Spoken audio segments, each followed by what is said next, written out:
Good evening students. आज हम start करेंगे हमारा नेक्स्ट टॉपिक जिसका नाम है प्रोनाउन। हमने नाउन कंप्लीट कर लिया था, आज प्रोनाउन स्टार्ट करते हैं। What is pronoun? सबसे पहले प्रोनाउन टॉपिक स्टार्ट करने से पहले हमें ये जानना जरूरी है कि प्रोनाउन आखिर कहते किसे हैं। The words that we use at the place of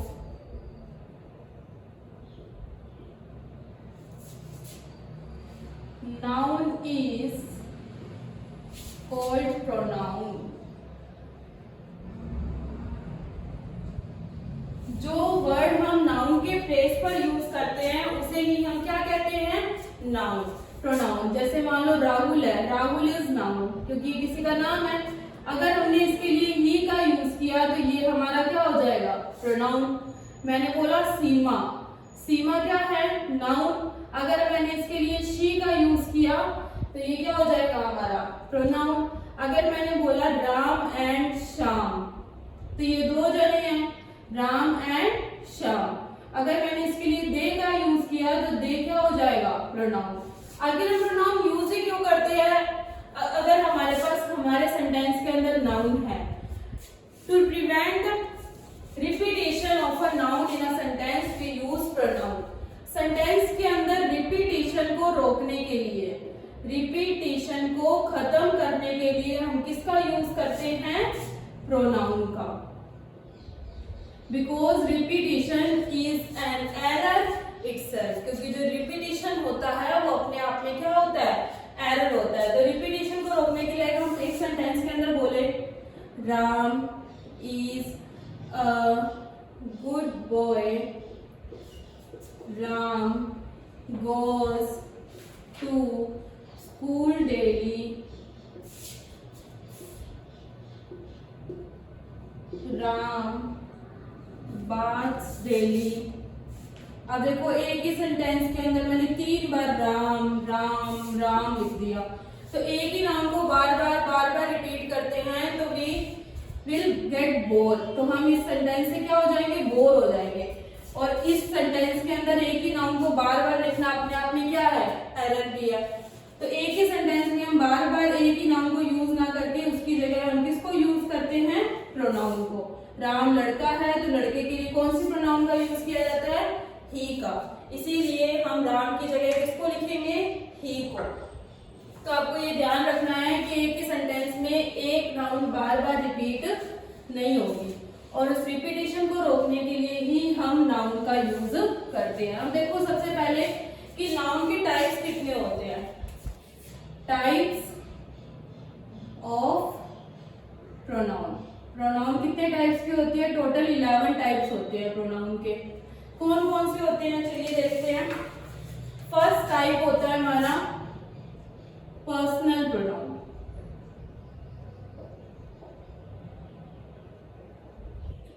second होता है इनडेफिनेट प्रोनाउन। थर्ड है पोजेसिव प्रोनाउन। फोर्थ है रिफ्लेक्सिव प्रोनाउन। फिफ्थ है डेमोस्ट्रेटिव प्रोनाउन। नेक्स्ट है डिस्ट्रीब्यूटिव प्रोनाउन। नेक्स्ट है interrogative pronoun. Relative pronoun. Next है exclamatory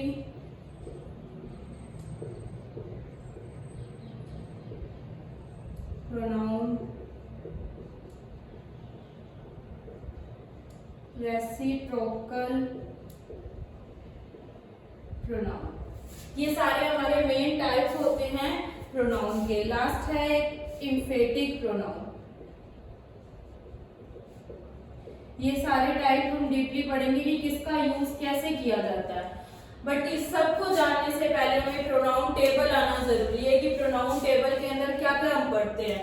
personal pronoun, indefinite pronoun, possessive, reflexive, demonstrative, distributive, interrogative, relative, exclamatory, reciprocal और emphatic pronoun. अब इन सब noun को deeply पढ़ने से पहले हम पढ़ते हैं इसकी टेबल को, कि इसकी टेबल में हमें 3 पर्सन्स के बारे में जानने को मिलता है। First person, second person and third person.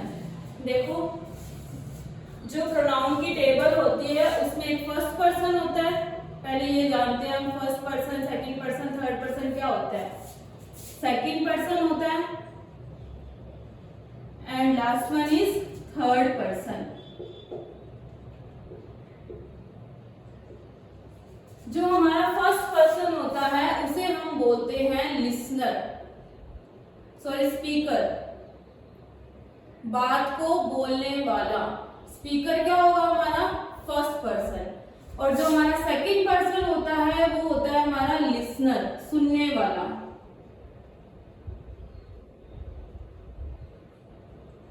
और जो थर्ड पर्सन होता है जिसके बारे में हम बातचीत करते हैं, अबाउट whom we talk, जिसके बारे में बातचीत की जाती है, वो क्या होता है थर्ड पर्सन। इसी के ऊपर पूरी टेबल डिपेंड होती है, फर्स्ट पर्सन, सेकंड पर्सन और थर्ड पर्सन के अंदर। फर्स्ट पर्सन के हम टू केसेस को इंक्लूड करते हैं, आई और वी। लिसनर में हम एक को ही इंक्लूड करते हैं, यू।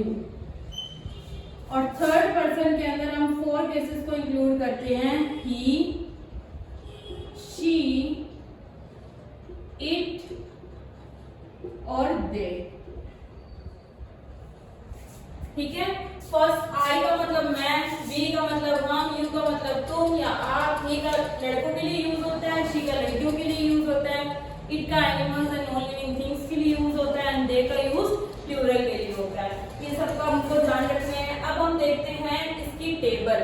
ये आपको पता होना चाहिए कि फर्स्ट पर्सन का यूज स्पीकर के लिए किया जाता है, सेकंड पर्सन का यूज लिसनर के लिए किया जाता है और थर्ड पर्सन का यूज हम उन लोगों के लिए करते हैं जिसके बारे में हम बातचीत कर रहे हैं।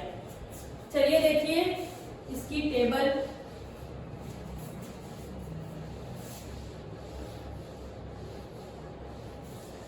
टेबल देखने से पहले हमें पहले ये देखना है कि ये जो हमारी सब्जेक्टिव नाउन है, लाइक सब्जेक्टिव प्रोनाउन, जैसे मान लो हम सब्जेक्टिव केस के अंदर क्या यूज करते हैं, आई, वी, यू, ही, शी, दे और इट। इसके अंदर से हम मैस्कुलिन एंड फेमिनाइन के लिए कौन कौन से प्रोनाउंस का यूज करते हैं, like I, we, you, it और दे। इनका यूज हम मैस्कुलाइन के लिए भी कर सकते हैं, मतलब पुल्लिंग के लिए भी कर सकते हैं, और फेमिनाइन मतलब स्त्रीलिंग के लिए भी कर सकते हैं इन वर्ड्स का यूज। लेकिन हमारी प्रोनाउन टेबल के अंदर ही और शी ऐसे वर्ड हैं जो पर्टिकुलर एक के लिए ही यूज होंगे। ही का यूज मैस्कुलाइन के लिए होगा, मतलब लड़के के लिए, और शी का यूज होगा फेमिनाइन के लिए। और ये मैस्कुलाइन, फेमिनाइन, न्यूटर, कॉमन, ये होते क्या हमारे gender. There are 4 parts of gender. Types कितने होते हैं जेंडर के? जेंडर के टाइप्स होते हैं 4। फर्स्ट होता है हमारा मैस्कुलाइन। मैस्कुलाइन जो कि लड़कों के लिए यूज होता है, like boy, husband, grandfather, brother, ये सारे वर्ड्स क्या है मैस्कुलाइन। और सेकंड है फेमिनाइन। फेमिनाइन यूज होता है लड़कियों के लिए, लाइक गर्ल, वाइफ और ग्रैंडमदर, मदर, ये सारे वर्ड्स क्या है हमारे फेमिनाइन। फिर यूज होता है हमारा न्यूटर। एक होता है न्यूटर और एक होता है कॉमन। न्यूटर का यूज होता things like chair, pen, pencil, board, marker, ये सारे क्या है? नॉन लिविंग थिंग्स है। Non living things neuter gender के अंदर आएगी। और कॉमन जेंडर ऐसा होता है, ऐसे वर्ड जो कि कॉमन नाउन से बने होते हैं। कॉमन नाउन ये हमारा कॉमन जेंडर है। लाइक टीचर, टीचर लड़का भी हो सकता है, लड़की भी हो सकती है। डॉक्टर लड़का भी हो सकता है, लड़की भी हो सकती है। इंजीनियर लड़का भी हो सकता है, लड़की भी हो सकती है। तो जो वर्ड कॉमन मतलब फेमिनाइन के लिए भी यूज हो और मैस्कुलाइन के लिए भी यूज हो, वो हमारा होगा कॉमन जेंडर। ये आपको पता होना चाहिए। अब ये जो वर्ड्स हैं वो हमारे मैस्कुलाइन के लिए भी यूज हो सकते हैं और फेमिनाइन के लिए भी यूज हो सकते हैं, लेकिन ही और शी पर्टिकुलर एक के लिए यूज होंगे। ही का यूज मैस्कुलाइन के लिए होगा और शी का यूज फेमिनाइन के लिए होगा। अब हम देखेंगे इसकी टेबल। टेबल के अंदर इसको 3 पार्ट्स के अंदर डिवाइड किया जाता है, first person, second person and third person. और उसके भी आगे सब पार्ट्स होते हैं, subjective case, possessive case, objective case,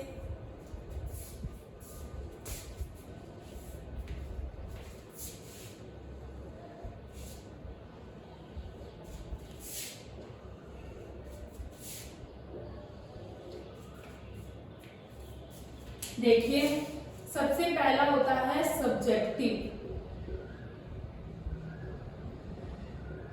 second है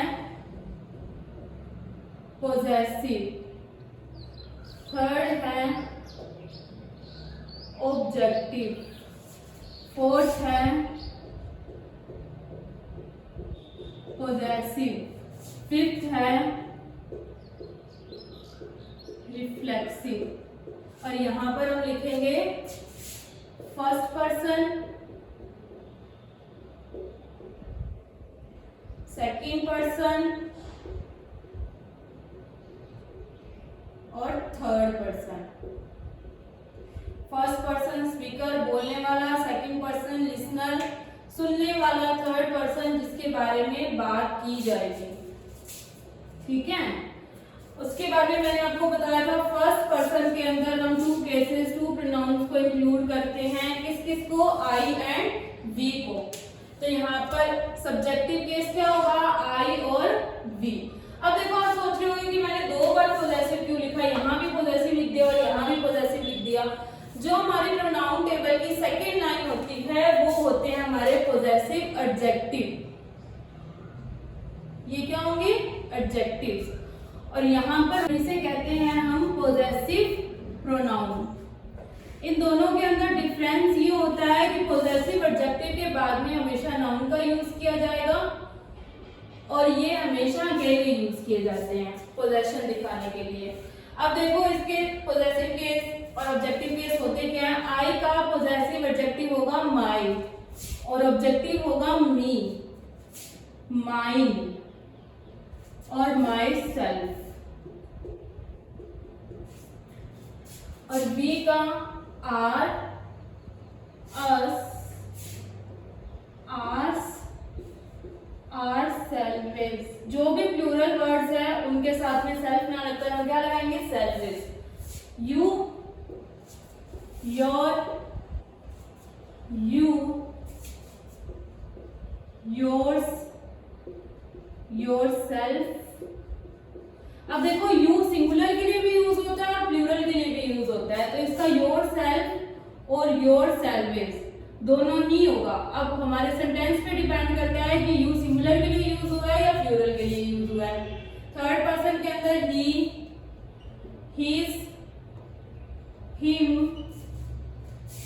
हिज और हिमसेल्फ। she, her,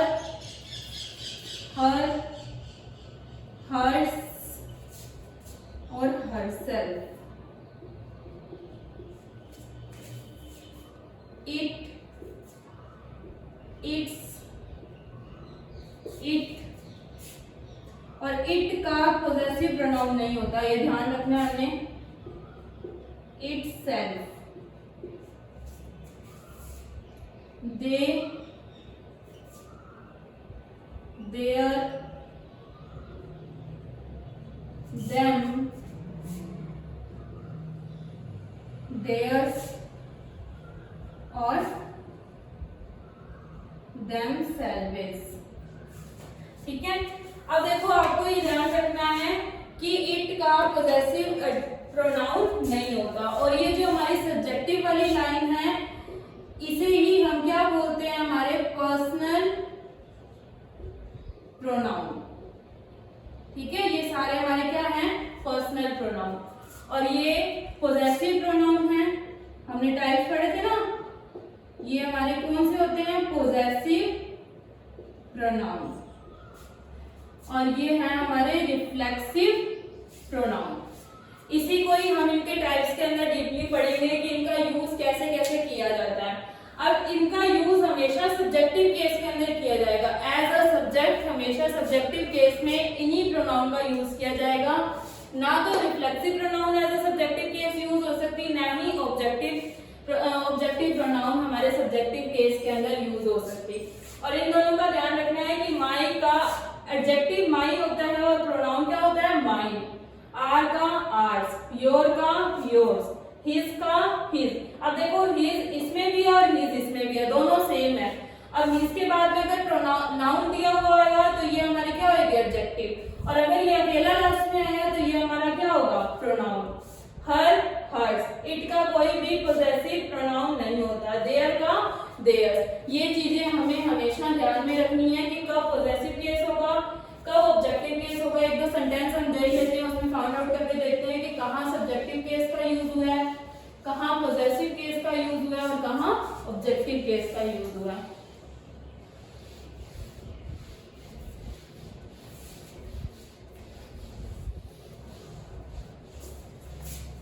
देखिए, आई do my work, he taught me, I myself do my work, I do my work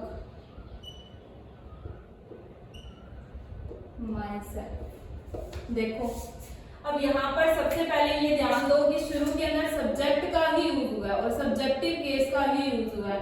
pronoun के सब्जेक्टिव केस है ये सारे हमारे क्या होंगे, पर्सनल प्रोनाउन। उसके बाद में देखो यहाँ पे माई का यूज हुआ है और माई के बाद में हमने किसका यूज किया है, नाउन का। तो यहाँ पर अगर नाउन आ गया तो इसे हम क्या कहेंगे, हम कहेंगे पोजेसिव एडजेक्टिव। अब देखो नेक्स्ट के अंदर ये हमारा सब्जेक्टिव केस होगा और यहाँ पर वर्ब दी हुई है तो वर्ब के बाद में क्या दिया होगा, यहाँ पे ऑब्जेक्टिव केस। मी हमारा क्या होता है, objective case. I myself do my work. अब देखो इन दोनों सेंटेंस में क्या डिफरेंस है, I myself do my work, I do my work myself. अब यहाँ पर देखो क्या बोला जा रहा है कि मैं खुद मेरा काम कर लूंगा। मैंने जोर देकर बोला कि मैं खुद मेरा काम कर लूंगा, तो ये हमारा होगा इम्फेटिक प्रोनाउन। जब हम किसी बात पर जोर देकर बोलते हैं तो वो होगा हमारा इम्फेटिक प्रोनाउन। यही रिफ्लेक्सिव प्रोनाउन हुई, किसका काम करेगी, इम्फेटिक प्रोनाउन का। और जब ये लास्ट में यूज हो तो इसे हम कहेंगे रिफ्लेक्सिव प्रोनाउन। और जब ये हमारे सब्जेक्ट के बाद में जस्ट यूज हो तो इसे हम क्या कहेंगे, इम्फेटिक प्रोनाउन। इसके रूल्स हम डीपली पढ़ेंगे। और यहाँ पर माई क्या होगा, हमारा पोजेसिव एडजेक्टिव, और यहाँ पर ये क्या होगा, पोजेसिव एडजेक्टिव। अब हम इसके हर रूल को डीपली पढ़ेंगे कि क्या इसकी सिंगुलर फॉर्म होती है, इसकी प्लूरल फॉर्म्स क्या होती है, कैसे लिखा जाता है। जो हमारे 11 टाइप्स मैंने आपको बताए थे उनको डीपली पढ़ेंगे। Stay tuned for the next video. Thank you so much.